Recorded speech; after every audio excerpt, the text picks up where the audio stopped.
ফের উত্তপ্ত পশ্চিম কার্বি আংলংয়ের অসম মেঘালয় সীমান্ত। মেঘালয়ের লাপাং আপ এলাকায় ভারত সরকারের স্থাপিত সীমানার পোস্ট ভেঙে দেওয়ার অভিযোগ উঠছে। অভিযোগ দুষ্কৃতীদের বিরুদ্ধে। এলাকায় অসম সীমানায় চাষের ক্ষেত নষ্ট করে দেয় দুর্বৃত্তরা।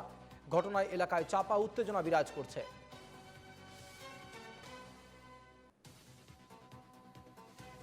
মেঘালয়ের লাপাং আপ এলাকার ঘটনা, বর্ডার পোস্ট ভেঙে দেওয়ার অভিযোগ দুষ্কৃতীদের বিরুদ্ধে। বিষয়টি নিয়ে এলাকায় চাপা উত্তেজনা রয়েছে। ইতিমধ্যেই প্রশাসনের তরফ থেকে বিষয়টি পরিপ্রেক্ষিতে নজরদারি চালানো হচ্ছে।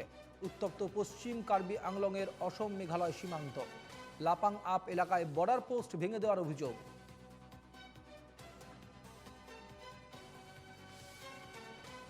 বর্ডার পোস্ট ভেঙে দেওয়ার অভিযোগ উঠছে দুষ্কৃতীদের বিরুদ্ধে।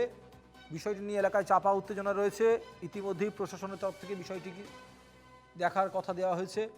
কারা করলো এই বিষয়টি, কারা কারা জড়িত রয়েছে এর সঙ্গে তাদের খোঁজে তল্লাশি শুরু হয়েছে। এর আগেও একাধিকবার লাপাং আপ এলাকায় বর্ডার পোস্টে বিভিন্ন দুষ্কৃতী তাণ্ডবের অভিযোগ উঠেছিল। সেই একই ধরনের ঘটনার সাক্ষী থাকলো আবারও লাপাং বর্ডার পোস্ট, যেখানে দুষ্কৃতীদের বিরুদ্ধে বর্ডার পোস্ট ভেঙে দেওয়ার অভিযোগ উঠছে। এলাকায় চাপা উত্তেজনাও রয়েছে। পশ্চিম কার্বি আংলংয়ের অসম মেঘালয় সীমান্তের এই লাপাং পোস্ট ভেঙে দেওয়ার অভিযোগ উঠছে দুষ্কৃতীদের বিরুদ্ধে।